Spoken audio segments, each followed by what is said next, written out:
Hello students, today we are going to discuss a very important as well as interesting property of DNA, that is the autocatalytic property. We know that DNA is the basic genetic material, and so when a cell divides, the DNA also replicates and moves to the next cell, and where it acts as also the basis of basic genetic material. Or so this replication in DNA, which is very unique to its, and today we are going to explore that. So students, today we are going to discuss the replication of DNA. So students, today we are going to discuss the replication of DNA. Now, first of all, we have to think that replication of DNA cannot occur from every point of DNA. Clear? So replication, that means copying of DNA, cannot occur from any part of the DNA. There are some specific sites for DNA replication, and that is called origin of replication, or ORI. So there are some specific sites where from this origin of replication occurs, and this is called replication occurs. This is called origin of replication, or ORI. Clear? So there is a specific sequence. This origin of replication has specific sequence, and in prokaryotic DNA we know that there is only one origin of replication in bacterial DNA, but in eukaryotic DNA there are several origin of replication. That means replication start from several points, but in prokaryotic DNA, where it is circular DNA, there is the single point where from the replication start, that is that which contains that specific sequence for the starting of replication, that is called origin of replication, or ORI. Now, another thing is that the origin of replication, from the origin of replication, the replication proceeds in both the ways. Clear? So the DNA replication is bidirectional.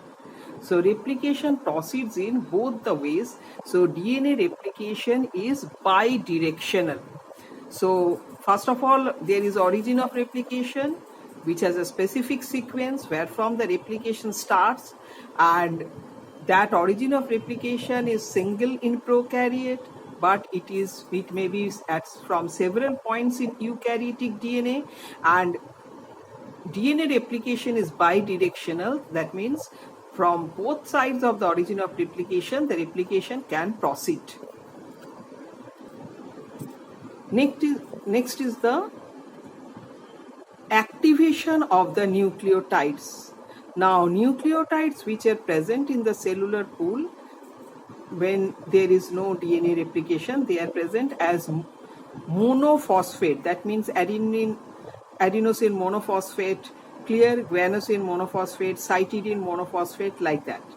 Now, prior to replication, this phosphorylase enzyme, phosphorylase, clear, it converts, or with the addition of phosphate, it transforms it into triphosphate. So with phosphate and energy, clear, so monophosphate is transformed to triphosphate with the addition of phosphate and energy. So now it is highly energy rich compound, adenosine triphosphate or cytidine triphosphate, like that. And so it is energy rich compound which can provide energy for the DNA replication. So phosphorylase is the enzyme converting adenosine monophosphate to, or any nucleotide monophosphate to nucleotide triphosphate, clear, deoxyribonucleotide monophosphate to deoxyribonucleotide triphosphate with the addition of phosphate and energy. So that is activation of the nucleotide. So we can have adenosine triphosphate, cytidine triphosphate, guanosine triphosphate, thymidine triphosphate. So likewise. Next phase is the initiation. So now already the preparation is there, preparation has been done. So activation of this nucleotide has been done. Now it is the initiation of DNA replication. Now what happens in initiation of DNA replication? We know DNA is a double helix structure, and that first of all, if we want to replicate, that means we have to unwind the helix so that the nitrogen bases get exposed. So until and unless nitrogen bases get exposed, we cannot proceed with the replication, because new nucleotides will be complementary to the nitrogen bases which are already present. So first of all, we have to see the nitrogen bases get exposed, and that is done by enzyme helicase. So enzyme helicase is there which unwind the helix. Clear? And we know that when there is unwinding of the helix, so there is the strands which are separated has tension, and it may again coil. So to release that tension, there are topoisomerase and single strand stabilizing protein. So release those tension, there are topoisomerase and single strand stabilizing protein. So we can say that helicase is the enzyme that is responsible for unwinding the helix so that the nitrogen bases can get exposed, so that the new strands, new complementary nitrogen bases can be added for forming the new strand. And topoisomerase and single strand stabilizing protein are there to release the tension which is caused due to unwinding of the helix. Clear? So it releases the tension that is caused due to unwinding of the helix. And as a result, when it opens, it forms a Y-shaped fork. So as this helix is unwind, as we unwind the helix, it forms a Y-shaped fork. So you can see here, it forms a Y-shaped fork and since the strands are anti-parallel, so since these strands are anti-parallel, so we will find one strand, there is the 3' end and there is the 5' end, and other strand, here is the 5' end and here is the 3' end, and it opens like and forms a Y-shaped fork. Clear? Due to unwinding. Next step is priming. You can see the next step is priming, where a small RNA segment, that means about 4 to 12 nucleotides, clear, a small RNA segment which is called RNA primer, clear, is added to DNA, this exposed part of DNA, by the enzyme primase, that is DNA dependent RNA polymerase or DNA directed RNA polymerase. Clear? So primase enzyme helps in formation of small stretch of RNA which is called RNA primer. Now where from this RNA primer will form, that is very important, because RNA primer acts as a stepping stone. Clear? Where from the DNA replication will start. So where the RNA primer will form, on that RNA primer, this next phase of DNA replication will continue. So that is very important, where these RNA primers are forming. So first of all, so you can see here, this is the 3' end. So we know that the complementary strand will be anti-parallel. So this RNA primer, it will get added here, which will get added here. It will have 5' here. Clear? And so suppose these are the ribonucleotides, clear, or RNA stretch of RNA. Now so one part is that it is the 3' end, so the RNA which will be added, stretch of RNA which will be added, will have 5' end here, as because they have anti-parallel. And now where the next DNA will be added, now we know that the third carbon of the sugar contains the hydroxyl group, which is the functional group. So always when new nucleotide will be added, it will be added to the third carbon. So if suppose it has been added in reverse order, so here will be the third carbon, and if there is, suppose it has been added in reverse order, that means this is the 3' end and that is the 5' end, then what would happen? Here will be the third carbon, and we know that third carbon contains the hydroxyl group, functional group, where the new nucleotide will be added. So here you are supposed to get added the new nucleotide, but here there is no DNA to complement. So RNA will be added and anti-parallel, so it is anti-parallel. So this is the 3' end, so it will be at 5' end will be there, and thus we get the 3' end get exposed, where it contains the functional group, that is hydroxyl group.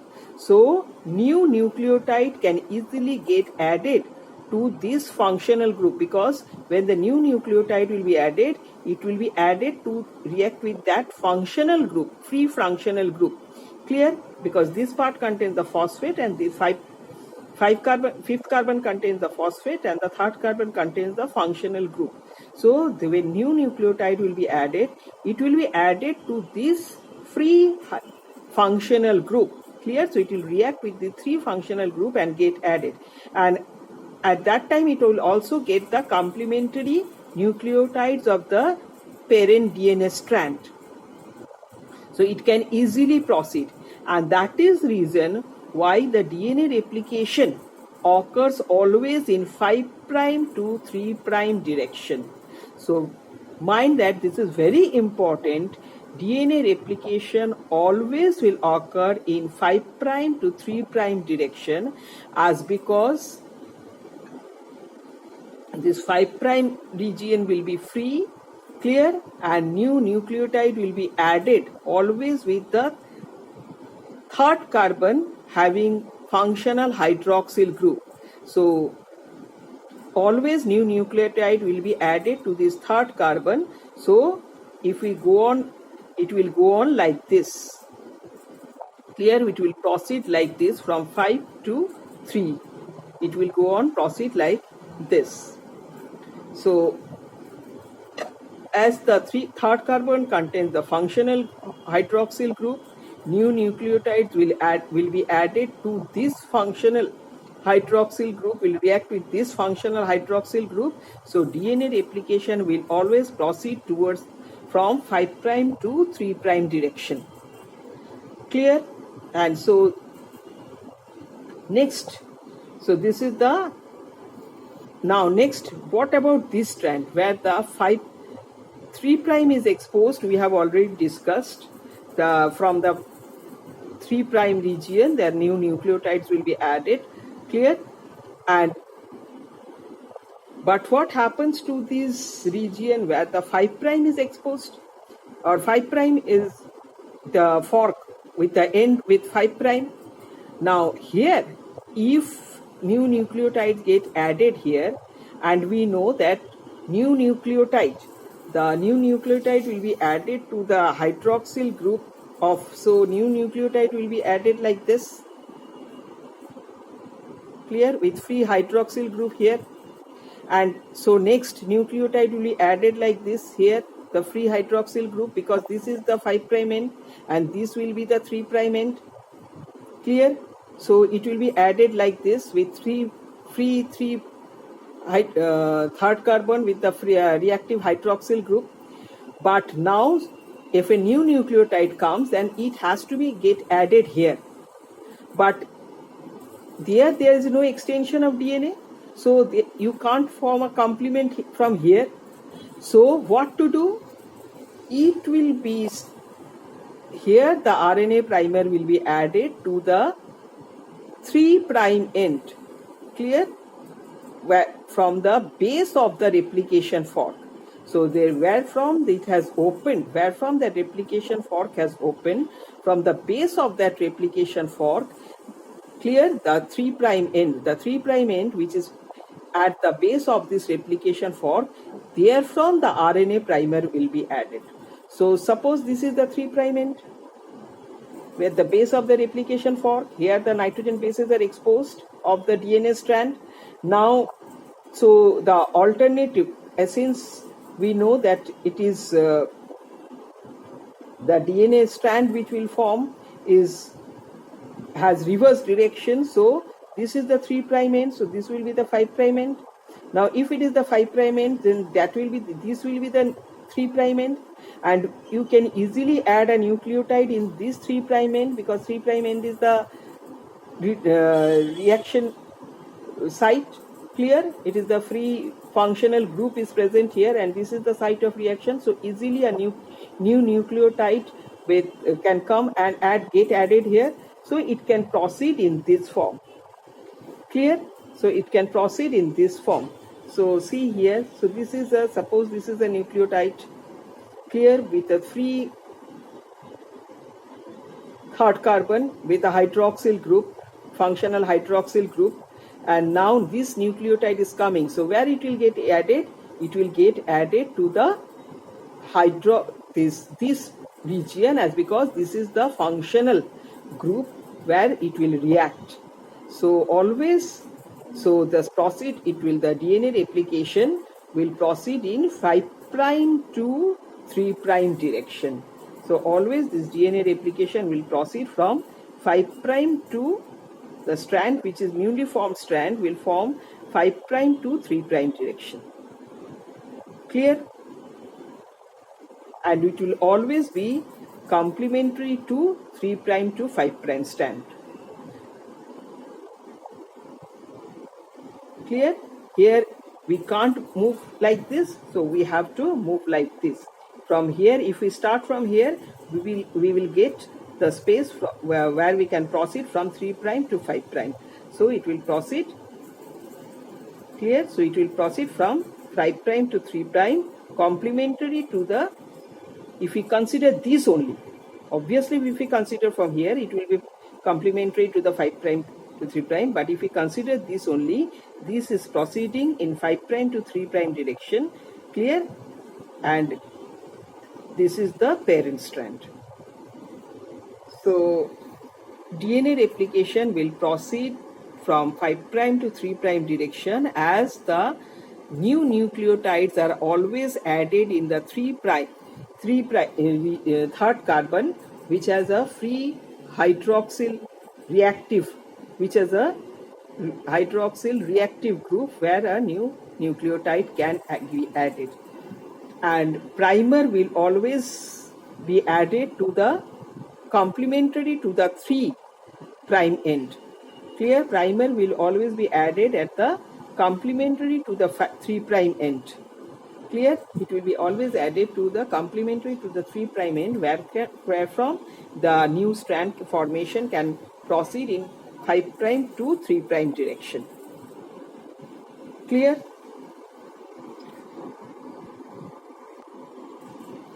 And another question is there, why this primer is being added? Primer is being added as because this RNA can bind with DNA quickly, and when suppose a new DNA is coming here, new deoxyribonucleotide is coming here, it can easily bind with the 3' end and this nitrogen base here.